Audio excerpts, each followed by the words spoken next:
Once again, for those of you who are just joining us, this is the Santa Ana Riverview West Neighborhood Association meeting via Zoom, and we'll be starting in just a couple of minutes. Thank you very much for joining us. Hey, Daniel, we can see a nice art there, man. I love it. Really like it a lot.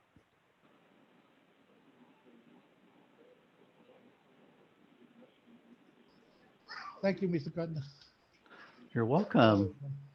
So we've got police officer, service officer Erica Baca with us, who everybody knows. And if they don't know, they're going to meet her tonight. Great to see you, Erica. We're so glad you're with us. You know, we'd like for you to be available to answer people's questions, but wanted to check in with you, whether you have any formal content or anything to share or. Today I wanted to just join in and see everybody. I was off for a while, so I'm back. I'm back on at the office. So anybody, any questions, I'm here to serve you guys. Awesome. Well, we're so glad that you're back. That's so wonderful. I mean, Melissa did a great job, but it's a lot for one person. So we're really glad you're back, and you're back at the West End substation.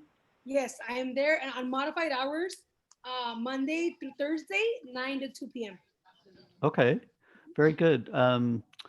We have Mr. Kim Lee on the line, who lives on Crystal Lane near Euclid. And we actually had, we were joined by Melissa and a patrol officer the week before last, talking about some ways we can improve the police department's response out there and kind of coordinate a little bit. And so you may be meeting, you'll be meeting Mr. Lee again in the future. So, but Mr. Lee, here's a virtual introduction to you and Police Service Officer Erica Baca, who actually works your area on a regular basis. Hello, Scott. Hello, officer. Appreciate it. You can help us to control our areas well. We really needed your help. So we try to get together once a while on our neighborhood also. So if you see anything we can feedback to you so we can work together to make things better. Thank you. Yes, and I was at that meeting last time with Officer Smith and Melissa Ortega, PSO, and I did email you, Mr. Lee, regarding the response with that trouble house we have. So we're still working on it. So if any questions or whatnot, just go ahead and shoot me an email or call me. I'm here. So, Mr. Lee, you may want to, Mr. Lee, you may want to check your junk mail or something. I think most of my messages to you end up there too, huh? Yeah, let's go to junk mail. You said yeah. So it's possible that some of Erica's messages are in your junk mail box too. For some reason, Sure. The city of Santa Ana's domain name ends up in a lot of people's junk mail box. I sent my son an email the other day, and it ended up in his junk mail too. That's some reason. Yeah, there must be a good reason why that happens. I wanted to welcome Holly Pamplin as well. Holly's on the board of the Riverview West Neighborhood. Holly, thanks so much for joining us tonight.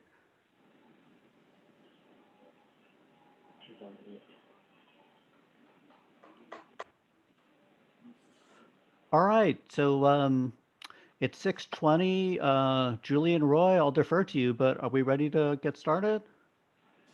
Yes, I'm ready to get started when you are.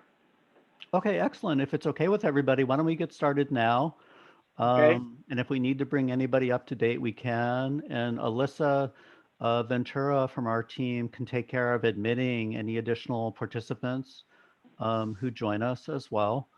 Just really quick, I just want to make sure everybody can kind of see their screens and kind of see who's participating. I think everybody has a name for their screen. There aren't just any phone numbers or anything. Rolling Stone is Dave, who lives by Euclid and Kent and has lived in the area for 30 years, but he doesn't have a microphone that's working on his computer right now. Oh, that's why he's typing the messages? Yeah, that's why. Okay. So Okay. he'll be chatting his questions and comments and stuff, which is great. So we're really great to see you there. Everybody else, I think we have names for. So we all kind of know who's on the call and who's participating. I think we all know each other for the most part. But I would like to provide a special introduction for Mr. Kim Lee, um, who lives on Crystal Lane, west of Euclid. And we've been working with him and his neighbors to try and improve conditions in his his subdivision there. And so fortunately, Erica Baca from our police department, who's on the call tonight, participated on that call the week before last. And Mr. Lee, welcome to the Riverview West Neighborhood Association meeting. I think you'll find this is a great group that is a tremendous resource to you and your neighbors with regard to finding solutions to problems and working together to accomplish as much as we can. So we're so glad that you accepted our invitation tonight. Thank you so much, Mr. Lee.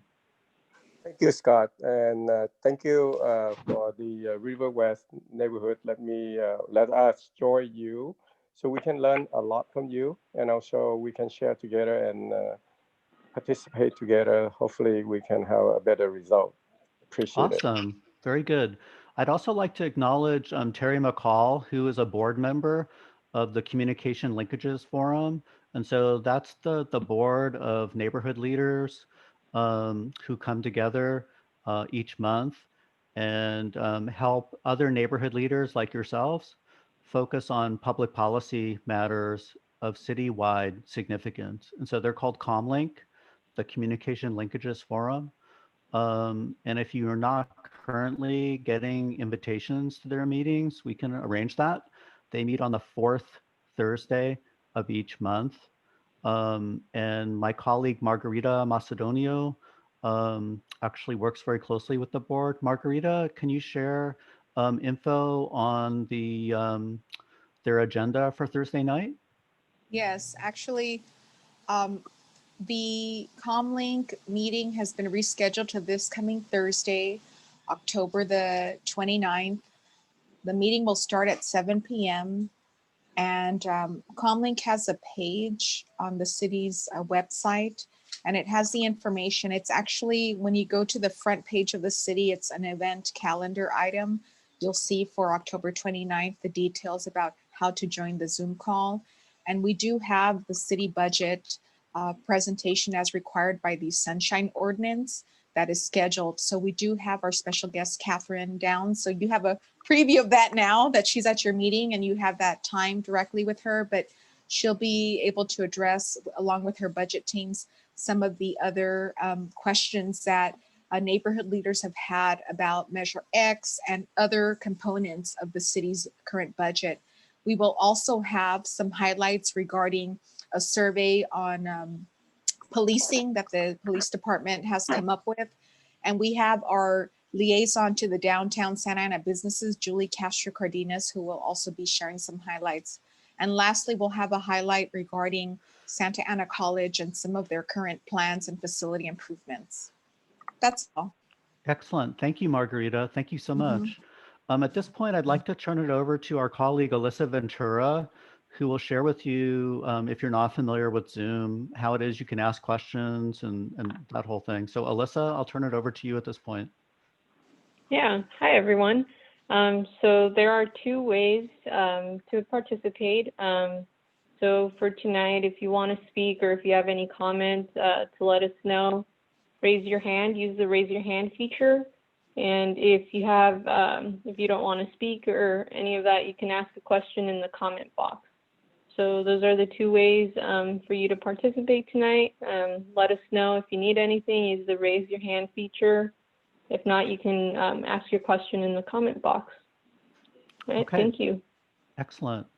And so I'd like to reintroduce the board members of Riverview West. We've got Julian Roy Melcher on the line, Holly Pamplin as well, and some of our additional colleagues who participate, Vincent and Keith and others. So thank you very much for joining us. With that, we'd like to have our Executive Director of Finance and Management Services, Kathryn Downs, share her screen so that she can kind of share the info that's available on Measure M. I want to emphasize that your questions and comments are really, really important to us. And so that's the whole reason why we're having this meeting. And so at any point, if you have questions, raise your hand, enter it in the chat box, so that we're able to be as interactive as possible. You have the option of asking the questions, in your own words, if you'd like to. We're happy to unmute your mic and have you do that. And so with that, thank you again, everybody. And I'd like to reintroduce Kathryn Downs. Thank you. So in case you didn't get it, I'm the Executive Director of Finance for the city. I've been with the city for 2 years, but I have been a public servant in local government for over 20 years. And I wanted to thank you for inviting me to your neighborhood meeting. I do appreciate your interest in the city's finances. My prepared presentation will take about 10 minutes, and then I want to have plenty of time to answer your questions. I understand you are interested in how the city spends its Measure X money, and so my presentation is designed to answer some of those questions.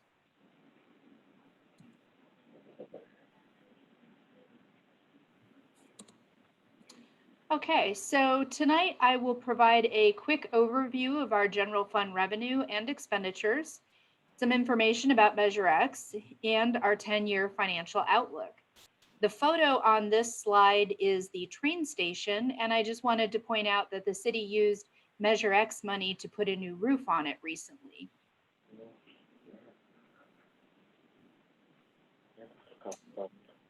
So let's get started with general fund revenue. Normally, our annual revenue should be more than $320 million per year in the general fund. But this year, COVID is affecting our revenues. So sales tax, hotel visitors tax, and business tax have all decreased. More than half of our revenue comes from sales tax and property tax. There we have the, excuse me, we have the original Bradley Burns allocation of sales tax that the city has always received, and we have the new Measure X sales tax, which provides roughly 18% of our general fund revenue. Our original estimate for Measure X revenue was $60 million a year. Last year, we received $61.8 million. But with COVID in mind, we reduced our current year estimate to $55.1 million. Property tax revenue is based on property valuation done by the county in the prior year. So we think that COVID will affect our property tax revenue next year. The city only receives 17% of that 1% base property tax levy that you pay. The remaining 83% goes to schools and county agencies. Next, I'll cover general fund expenditures. That is a photo of Santa Ana Zoo, and we were able to use Measure X money to make much needed improvements to the zoo facilities.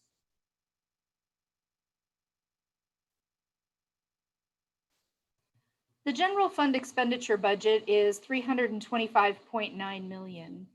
That's $18.5 million more than what we expect to receive this year. So we're using our accumulated fund balance, or our savings account, if you will, to preserve service levels for now. Public safety, both police and fire, comprise about half of our general fund spending.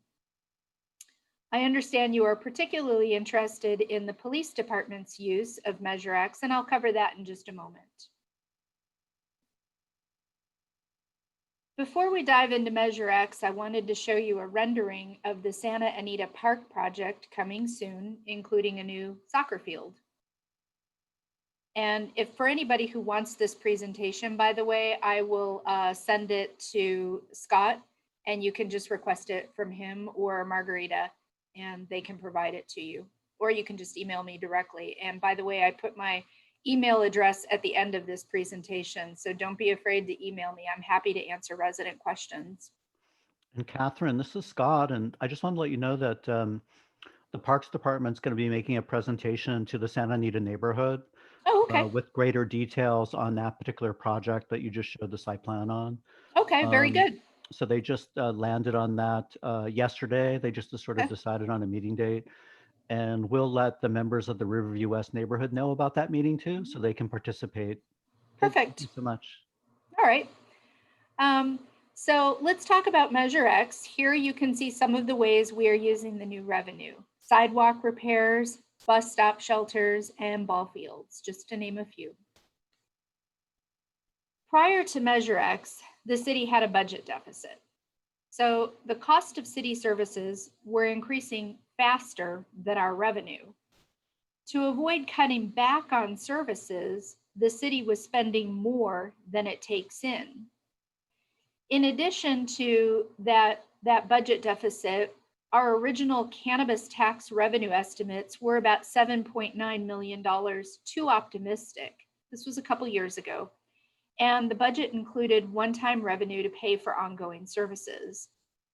The city knew that the budget deficit would grow in 1920 due to employee compensation and pension increases. And some of our overhead costs, like amounts set aside for liability claims, were not fully funded. In total, the structural budget deficit was projected to exceed $40 million. In other words, the city could no longer afford to provide the same level of service without new revenue. If the voters had not approved Measure X, the city would have needed to cut services to fit within the available revenue. Here is the Measure X ballot title and ballot language. In addition to the quality of life enhancements voters expected, the tax can be used for unrestricted general revenue purposes, which of course was primarily to protect the existing services. Measure X is a general fund revenue, and that means that it can be used for any expenditure of the city. Measure X required a citizen oversight committee. There are 7 members, and they have conducted 8 meetings so far. I serve as their primary staff liaison. On June 16th, the committee provided an annual report to City Council and presented budget recommendations to them. Each December, they meet with our independent auditor to ask questions and receive the annual Measure X audit report. The committee has also questioned multiple departments about the impact of Measure X on their performance. Tomorrow night, they have a special meeting, and they will receive presentations from the police department and the recreation department about the impact of Measure X on their operations. I understand that your neighborhood is part of 3 different wards. Your oversight committee representatives are Alonzo, Chris, and Lori, listed here.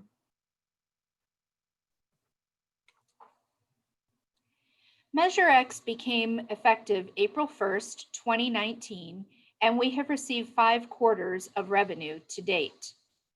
The original expectation was $60 million per year, or $15 million per quarter. You can see the effect COVID had on the quarter ended March 2020. Interestingly, revenue bounced back in April through June, and this is primarily due to online sales. The city has a sales tax consultant who takes thousands upon thousands of lines of data from the state, analyzes it, and gives us revenue projections for the future. The latest information they provided to us indicates that we may receive $14 million for the quarter ended September 2020. So that's the last bar on that chart. But we won't have those actual results for the quarter until late November. This is a breakdown of how Measure X is used.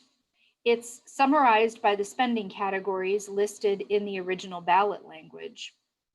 A lot of that $30 million for unrestricted general revenue purpose is to preserve existing services, like I spoke about earlier, but some of it went to service enhancements, such as the bus shelter improvements, the incentive program to rebate $500 to Santa Ana residents buying a car in the city, public building repairs, like the train station roof that you saw, and zoo enhancements. Another large portion of Measure X went to retaining police officers. Like most cities, it's difficult for Santa Ana to hire police officers. So we have to be competitive in the hiring marketplace and maintain an attractive compensation package. And of course, the city allocated money to the quality of life enhancements expected by the voters, such as improved park maintenance, addressing homelessness, and youth services. In response to Measure X funding, the police department had two primary goals: to hire more officers and to reduce response times. In 2019, there was a net increase of 39 officers. That's more than 10% of our allocated sworn positions. Calls are placed into one of 5 priority categories. Response times have decreased across all categories. In 2019, the average response time for priority 1 calls was 7.46 minutes. And so far in 2020, the average response time has been 6.05 minutes. So increased hiring of officers directly relates to decreased response times. And of course, I'm not here to represent the police department, but the chief of police did share this information with me and said that I could share it with you. So this is a little mini preview of the presentation that he will be giving to the Oversight Committee tomorrow night, just in case you were interested. So next, I would like to cover our 10-year financial outlook. The outlook is a tool. It's not a projection. What we do is we take the current budget structure, we apply some assumptions to it, and we see the potential outcome.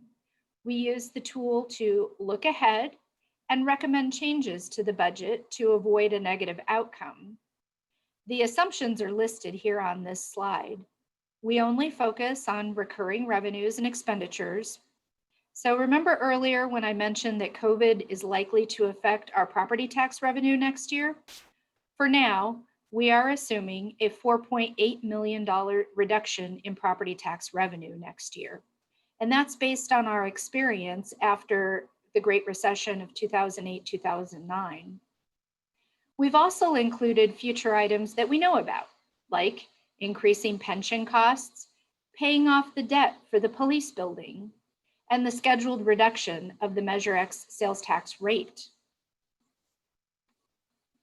So here is the visual result of that tool. The outlook indicates we will need to make some changes to put the budget back into balance going forward. The orange line is expenditures and the blue line is revenue. You can visually see the decrease of the Measure X sales tax rate in 2029. Because timing and impact is uncertain, this outlook does not include new revenue sources such as naming rights or development projects that have the potential to bring in more tax revenue. Those are both solutions that may help us balance the budget in the future. So that brings me to the end of my prepared presentation. Thank you for taking the time to listen. And now it's time for me to hear from you and try to answer your questions the best that I can. Thank you, Kathryn. Thank you so much. We really appreciate it. So our team is going to sort of check, the participants to sort of see who has questions, and we'll start to get those questions asked. So just give us a minute or so, and we'll see what sort of questions people have. This is a very inquisitive group, and so I know that there are many questions out there. It's just a question of how long it's going to take these guys to get them rolling. So take your time. Scott, we don't have any hands raised, but I know that there were on the chat, there were like a lot of ongoing comments. Okay. Let's see. I see one question here. Is the train station operational? The answer is yes. And it is not the train station does not operate as a homeless shelter.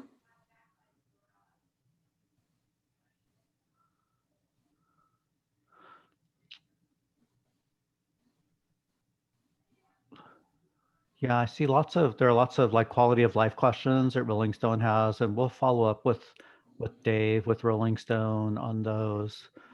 Um,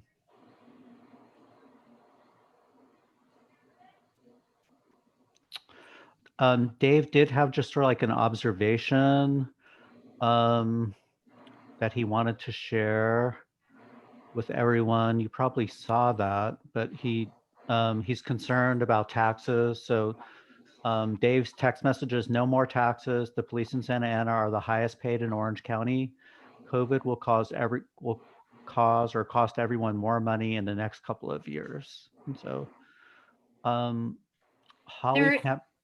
there is a private comment from someone that they were under the impression that we had planned for 30 additional officers in advance of Measure X. So maybe I can provide some clarification to that. The let's see, I think the number is 384. The city has had authorized sworn positions of 384 on the books for some time now. I don't know, for at least the time that I've been here, and I think somewhat prior to that, 36 of those positions were not funded. So they were on the books as authorized positions, but there was no funding allocated to them. So they remained vacant and unbudgeted. In December of 2019, the city council authorized 18 of those positions to be funded. So today, as it stands, there are 18 remaining of that 36 that remain to be unfunded. So they are part of the official authorized list of positions, but they don't have any funding allocated to them. So hopefully for the person that asked that question, that provides a little bit of clarity for you. Okay, Kathryn, I see that Holly Pamplin had a question that she typed in by chat.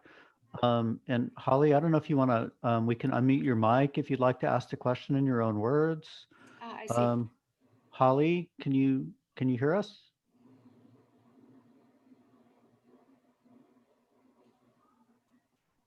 Hi, Holly, are you able to ask your question of Kathryn?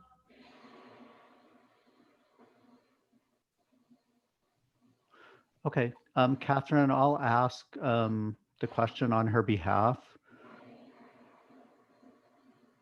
Holly's question is, how much Measure X money was spent on defense attorneys for illegal aliens? All right. The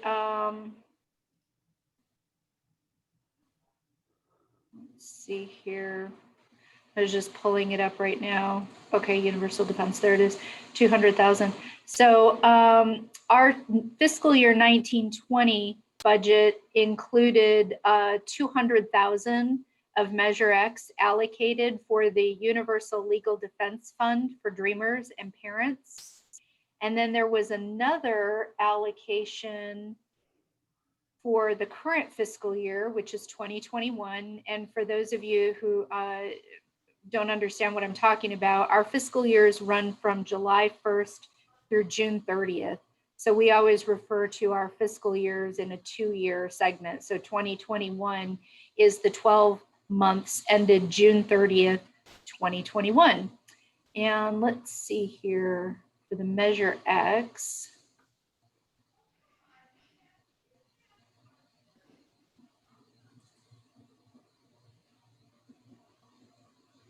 Thank you, everybody, for all of your questions. And we definitely want to answer your questions. Kathryn is just researching some additional information to try and be as responsive as possible Right. for the question that Holly asked.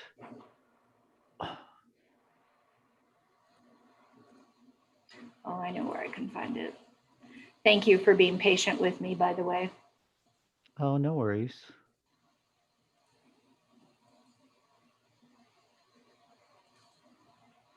While Kathryn is researching that, I just wanted to remind everybody that we have Police Service Officer Erica Baca on the call as well. And Erica is a tremendous resource. to the extent that you have any questions or need to be pointed in the right direction with regard to the Santa Ana Police Department, community-oriented policing, neighborhood watch, all those sorts of things. And so at the conclusion of Kathryn's kind of Q&A, we'll open it up for Erica and for any questions of Erica tonight. Erica, you're good with hanging in there? Yes, I do have another meeting running on my phone. But yes, I'm still here. So. Okay, awesome. Thank you. Thank you so much, Erica. And I did find the answer to the question for the current fiscal year, which is 2021, and it's another 100,000 of Measure X money was allocated to that Universal Legal Defense Fund for Dreamers and Parents. Okay, very good. Thank you, Kathryn. Terry McCall has a question for you. We're just going to pepper you with questions. And so it's fortunate that you're that you're very knowledgeable about all these things. Terry is asking, why was Measure X money used for the train station? Well, from what I understand, the roof was in desperate need of replacement, that it was getting to an unsafe situation. And so they really needed to replace that. Most of our capital improvements that we do in the city, things like maintain the city's right-of-way with, paving streets and taking care of our water and sewer lines and some of our park facility improvements, most of those improvements we use restricted money for. So tonight we've been talking about general fund money, which includes Measure X, but the city also receives a lot of restricted money. And as you can imagine, it comes with spending restrictions. We're only allowed to use those different pots of money for very specific purposes.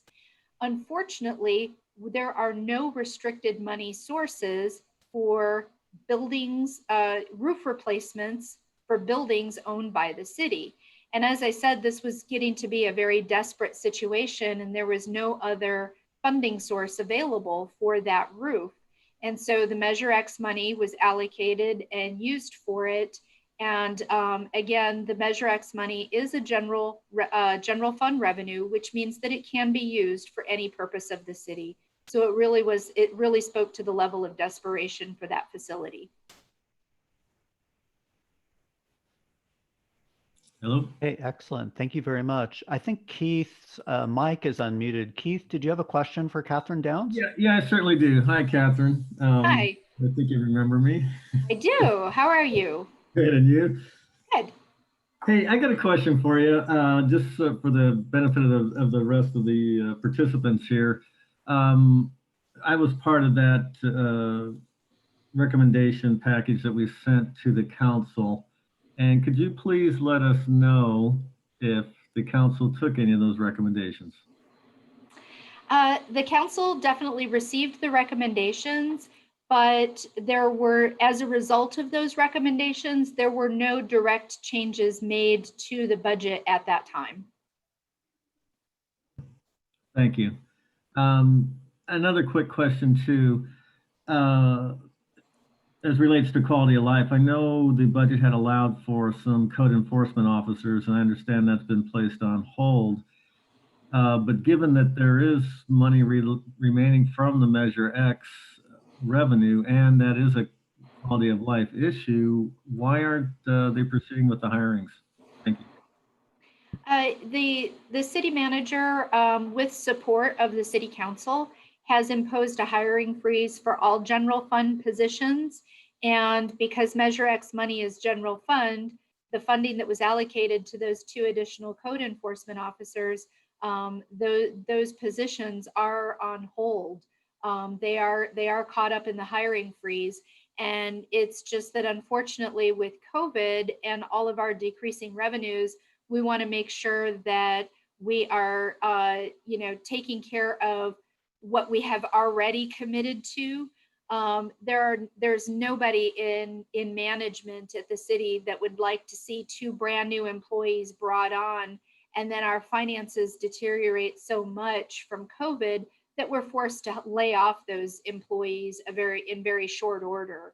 So we're just being very conservative and cautious with that. But as soon as we get a little bit more experience with the revenue side of things, I think that there will be some authorizations to allow some of those positions to be filled. So for example, the, Measure X is sales tax. And as I noted previously, we don't receive the results of sales tax for a quarter until 2 months later. And so we, even though we are sitting here in October, we don't have the next quarter results until the end of November. And by that time, we will have 2 full quarters under our belts, the April through June, and then also Kathryn? the July through September. Kathryn, this And- is Scott. I'm so sorry Yeah. to interrupt you, but Yeah. your audio is sort of fading out a little bit. I just wanted to let you Okay. know that Okay. thank you. Thank you. Sorry about that. And I'm not quite sure what to do because I'm not on mute. But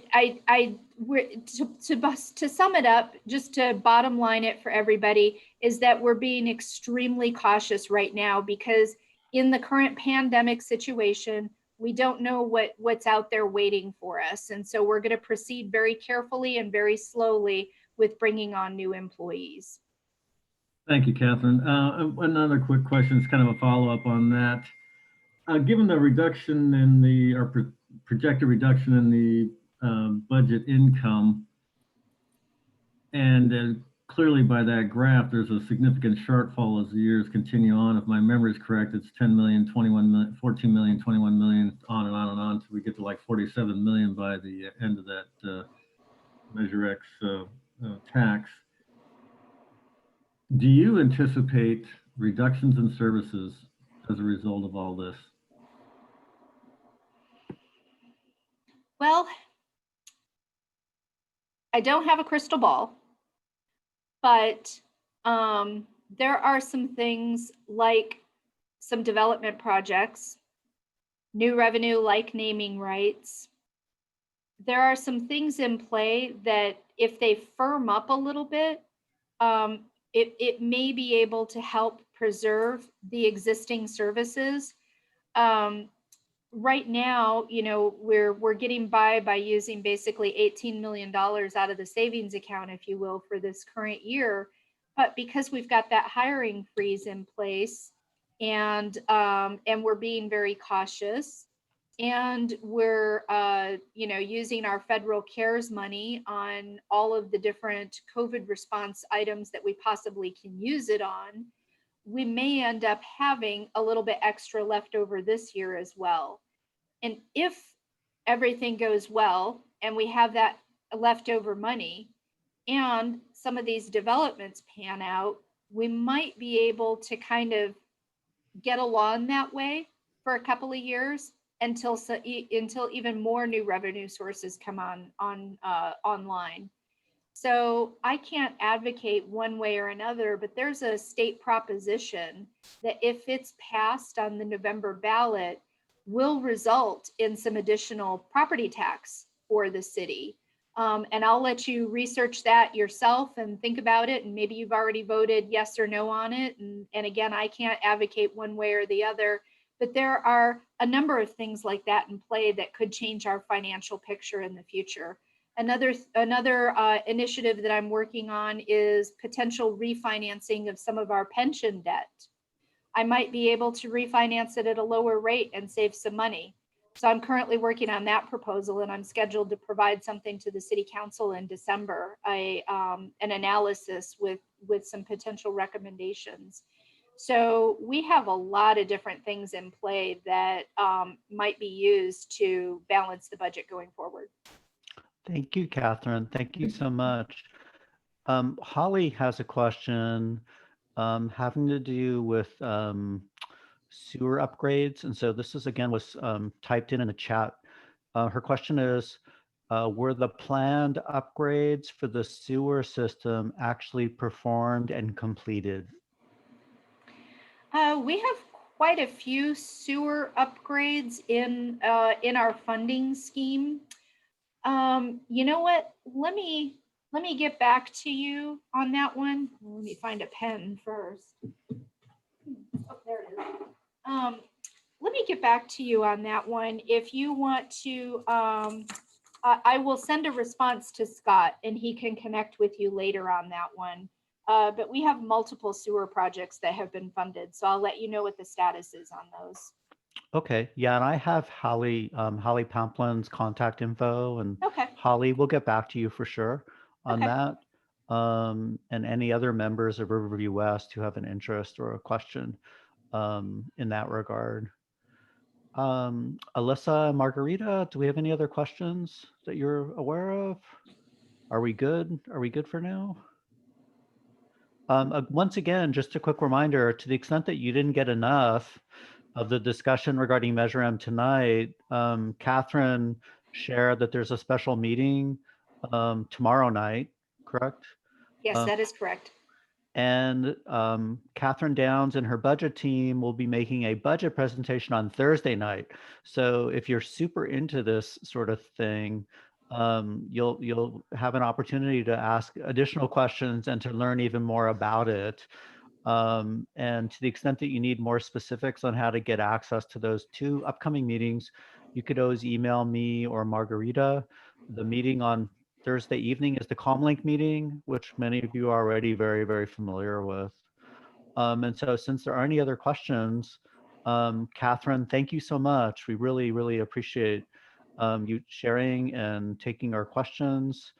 I do see that there's one other question that came in from Holly. So a closing question. Sure. From Holly Pamplin. Again, it was texted in.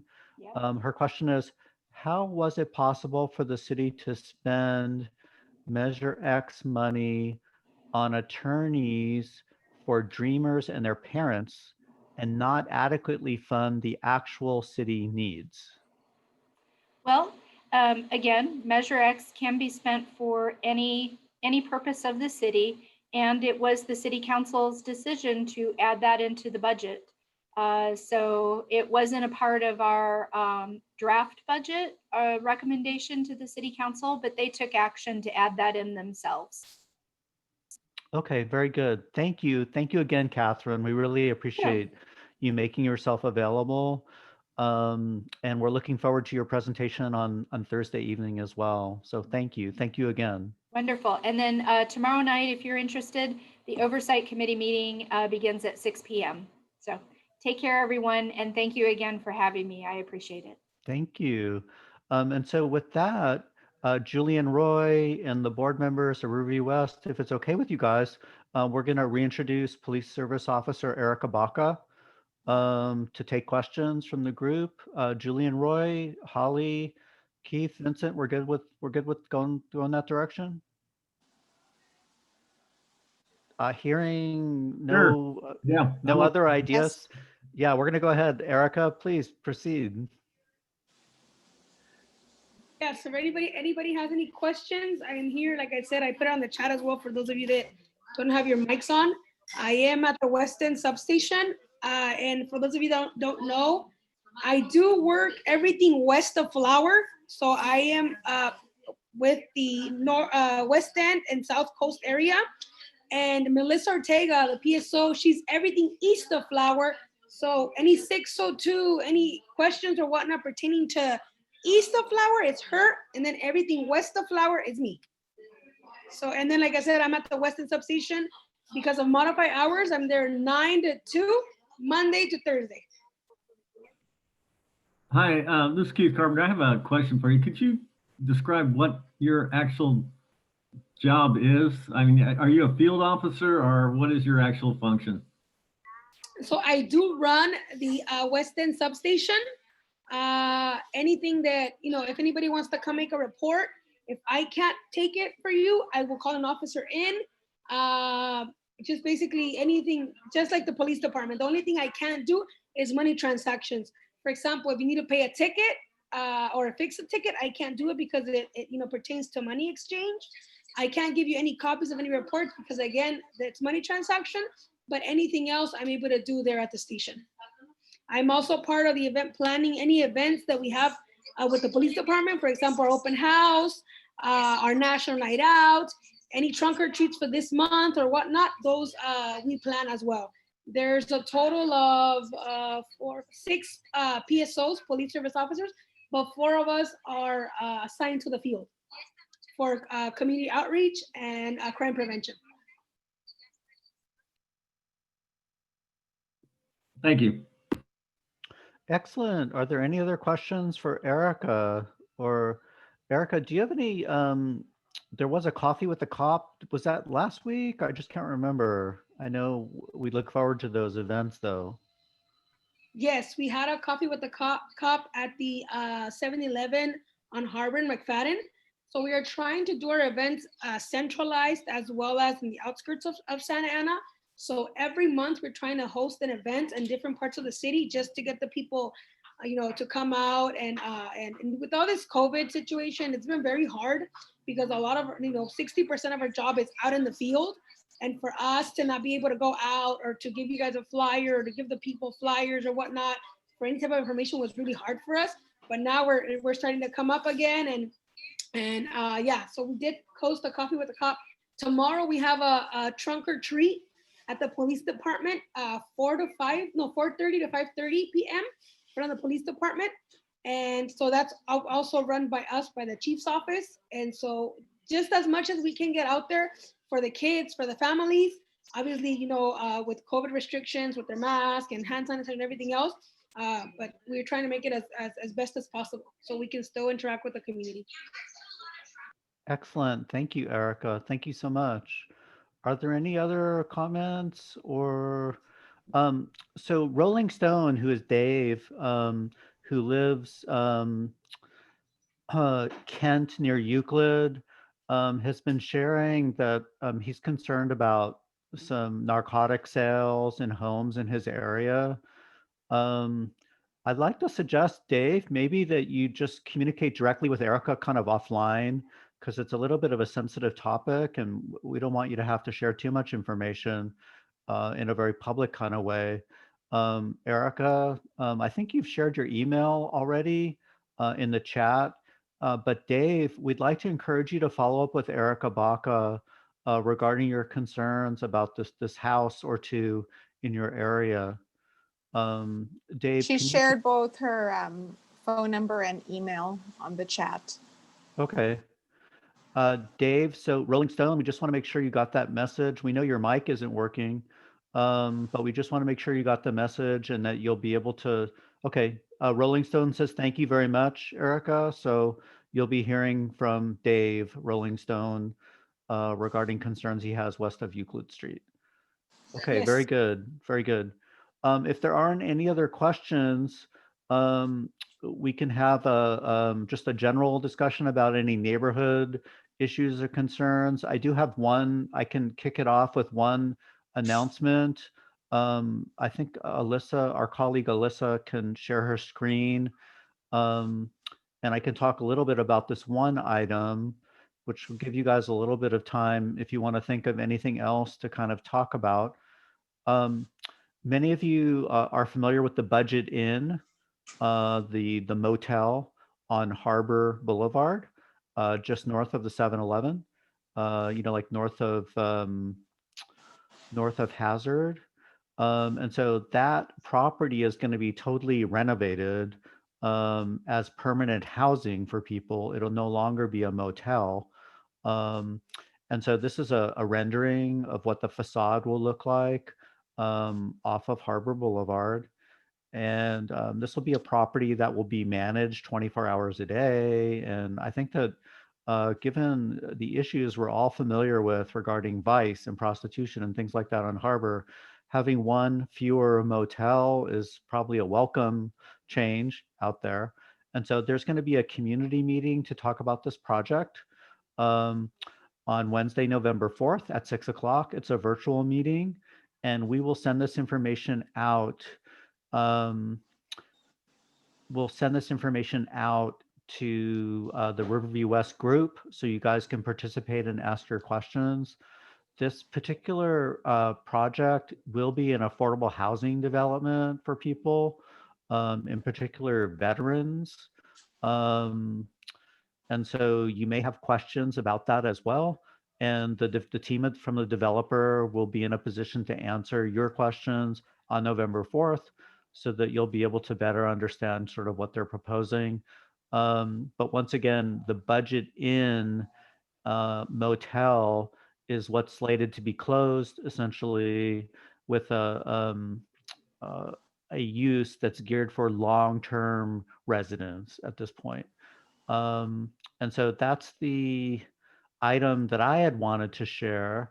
Alyssa, let's go back to the panels with everybody's cameras and see if we've got any other questions before we kind of wrap up our meeting.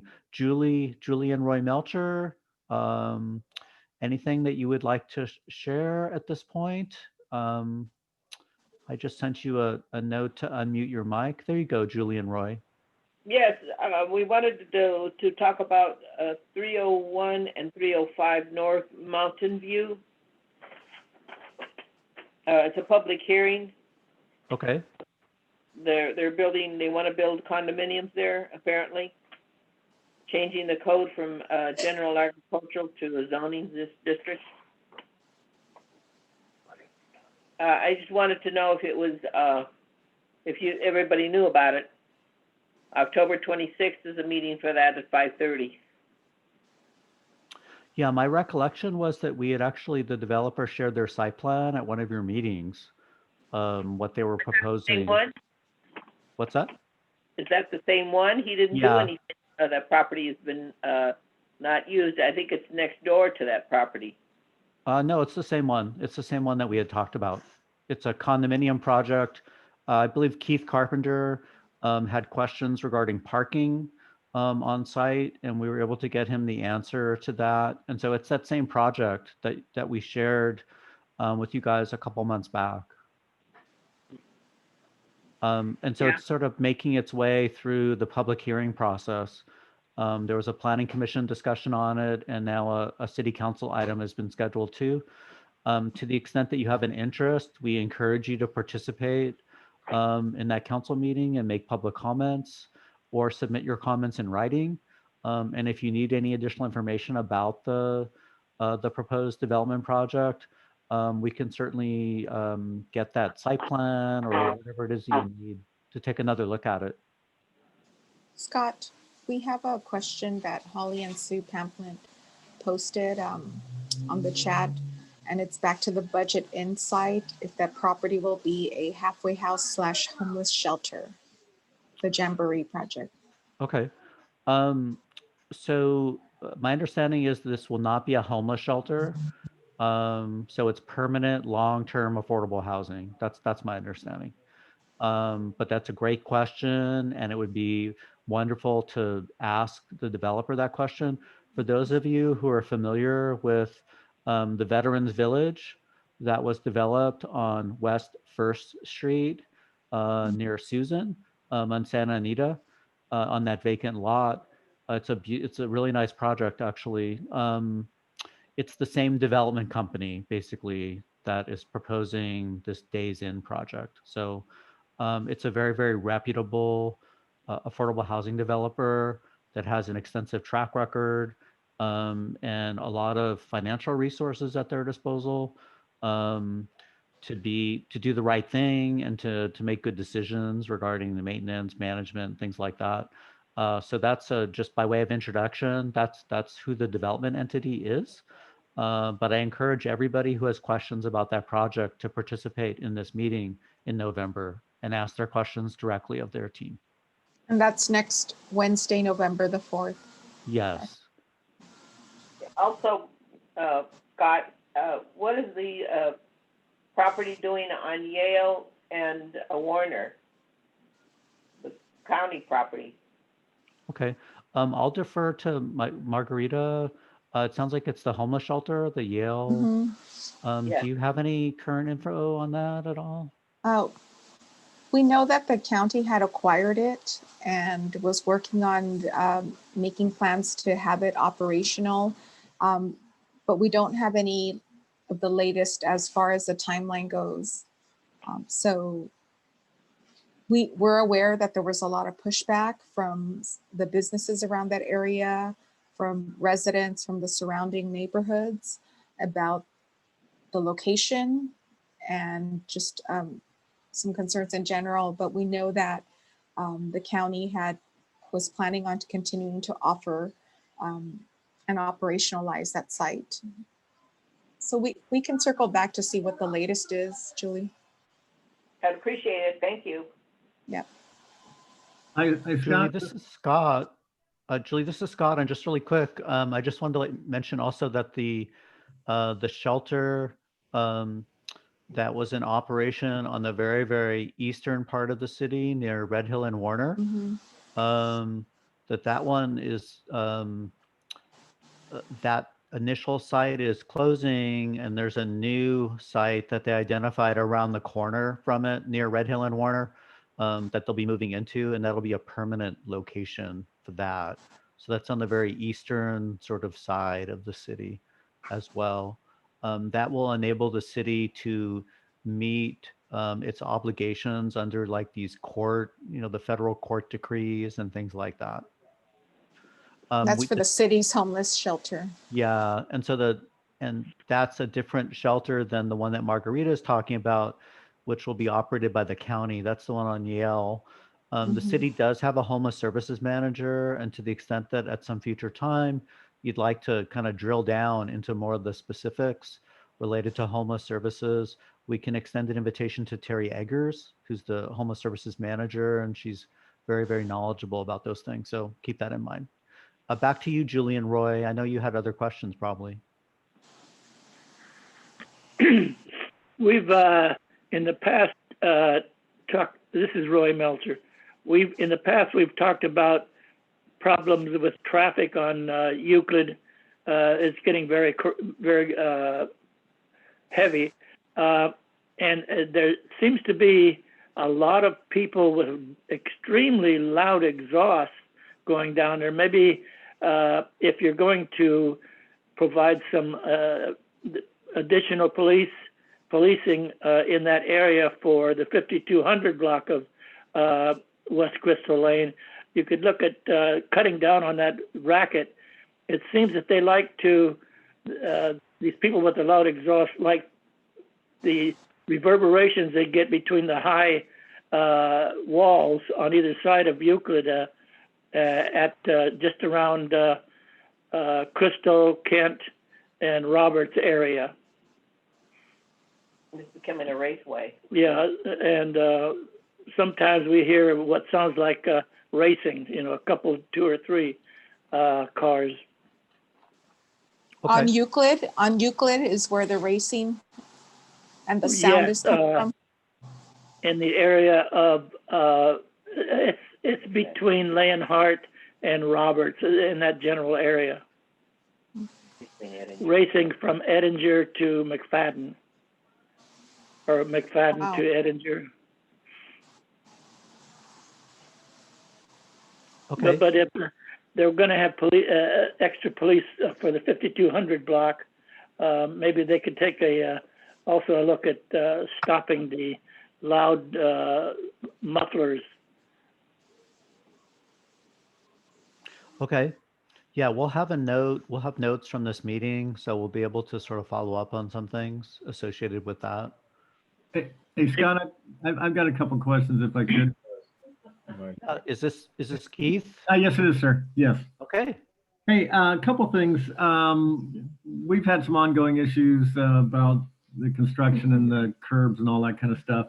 And I noticed some of the people were issued what they call an administrative citation. Could you give me a little background on what that really means?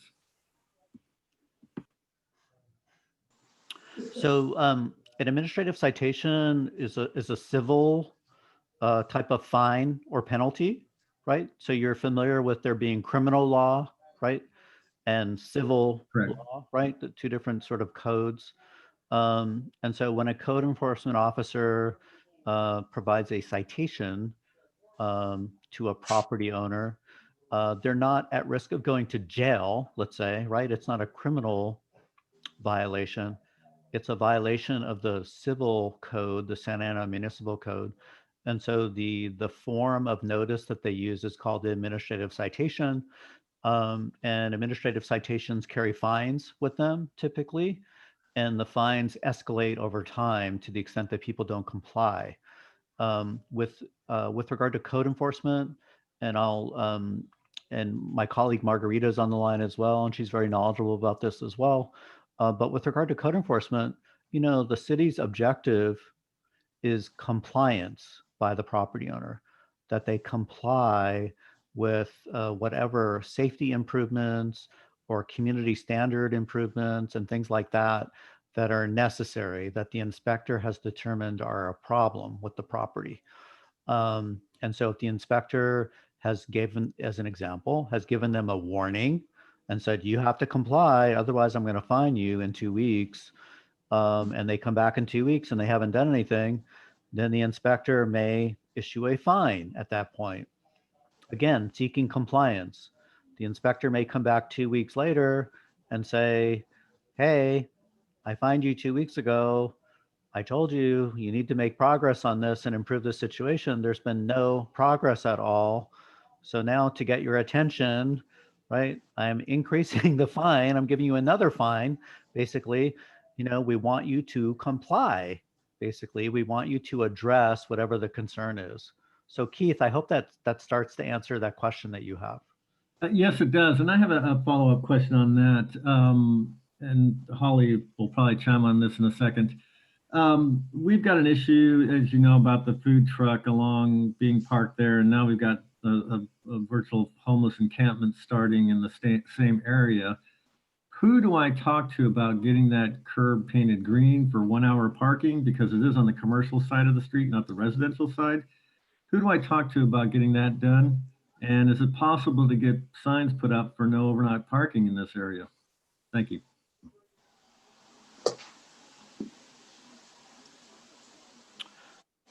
Keith, and so we would like to work with you on this. The state law has been kind of evolving and changing recently regarding what isn't possible regarding people and vehicles and homelessness and camping and parking and that sort of thing.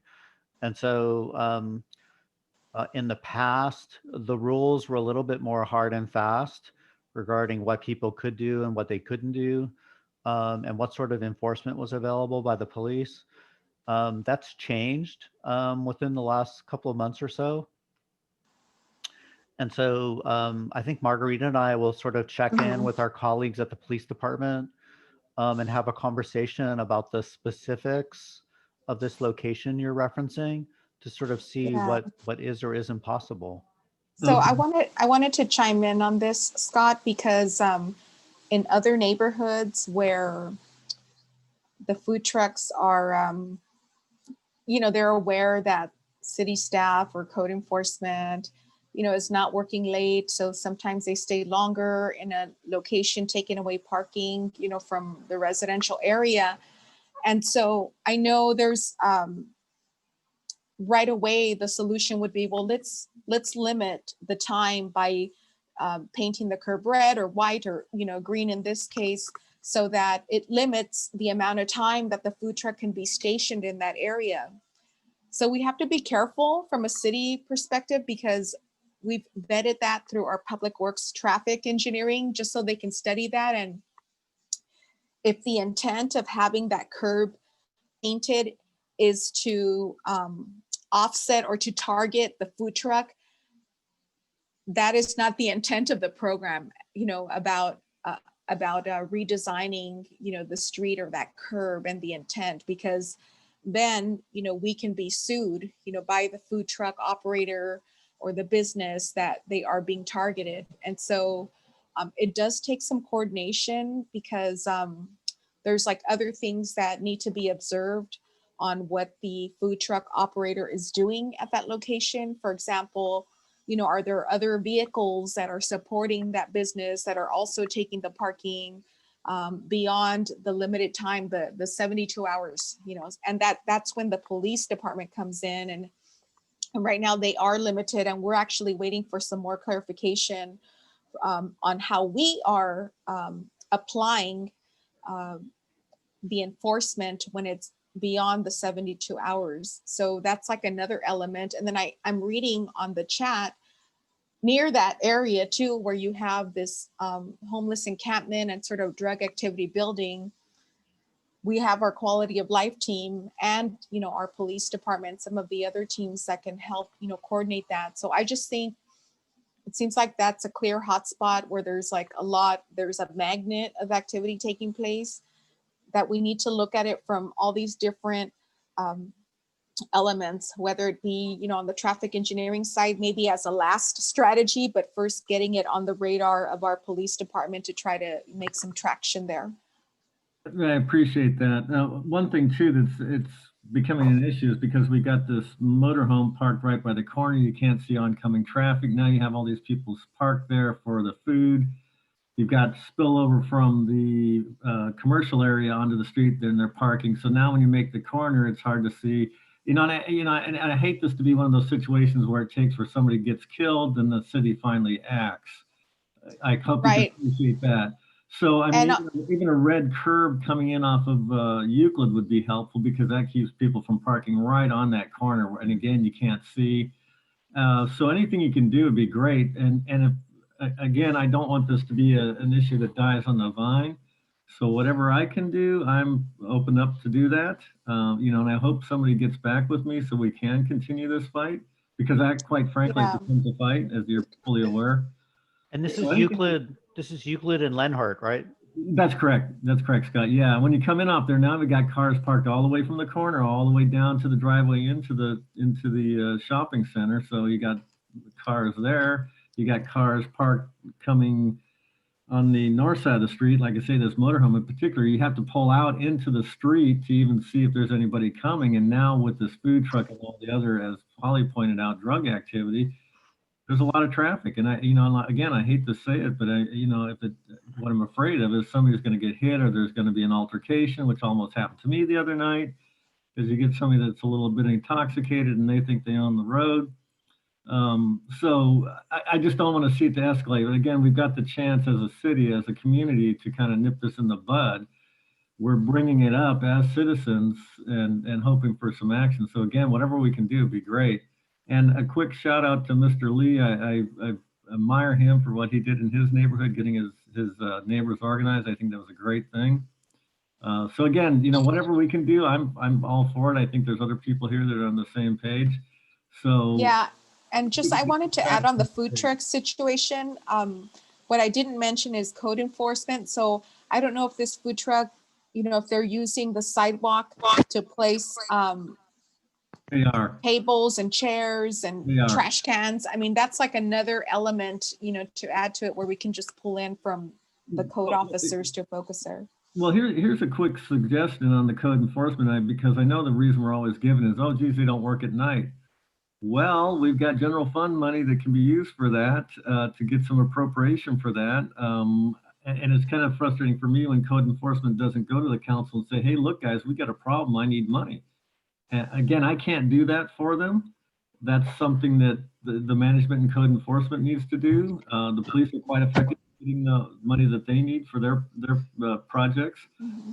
So again, a simple solution, right? Everybody goes, well, geez, they throw up their hands. Well, we don't have anybody at night. Well, we could have people at night. There's no reason we can't. You can do a shift change. There's a variety of ways that can be handled to get this done. So telling me we don't have people at night, no offense, gets to be an excuse rather than a real that's not an actionable item. We need an actionable item. Right. One, get some code enforcement out there at night, get the people on overtime, get it done. This is Julie. Can I speak for a moment? Yes, please. Go ahead, Julie.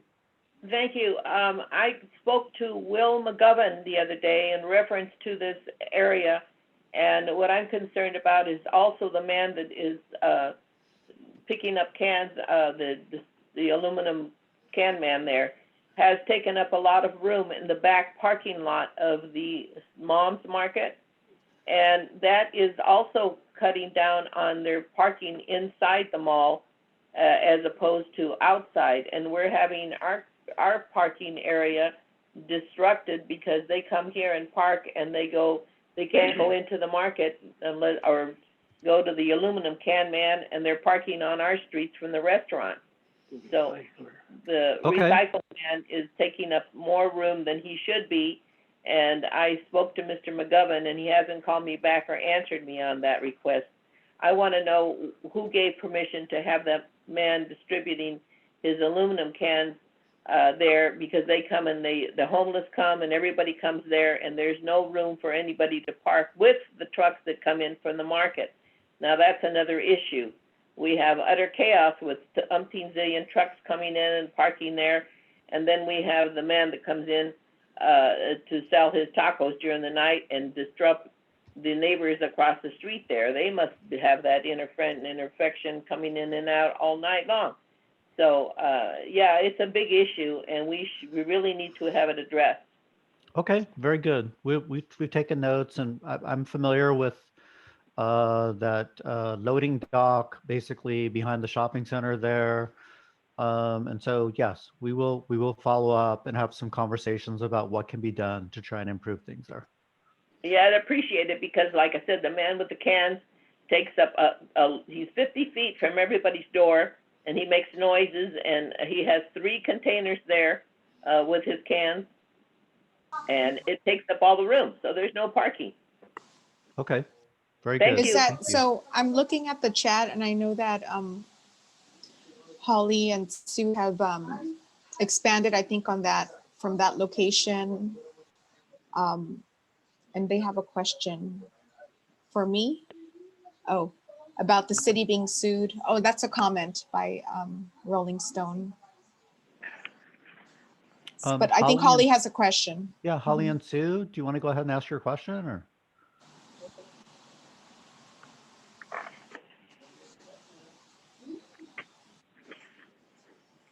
So Holly and Sue, we can't hear you, unfortunately. Their mic is on. We can't hear them. Holly, you have my email. If you want to email me your question, we can work on whatever the issue is. It'll just have to be after tonight because we can't hear you. Oh, she's gonna type it. Okay. All right. If there aren't any other questions, we'll take Holly and Sue's question. That'll be the final question tonight, and we'll call it a wrap. Okay, there's bizarre activity happening at the taco truck. So that's the same taco truck that folks were describing as a magnet for all this other activity. Something other than food. Okay. Yeah. Yeah, we have yeah, so it becomes a police issue. Yeah, then that's the #1 agency that would need to be involved Yeah. first. Drug selling. Okay. at the taco Yes. truck. Okay. All right. Yes. Okay.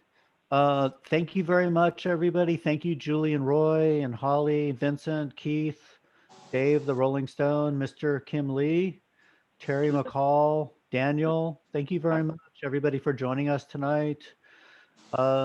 This will conclude this meeting of the Riverview West Neighborhood Association. We look forward to following up with you guys after the meeting on a number of topics. And everybody have a good evening. Good night now.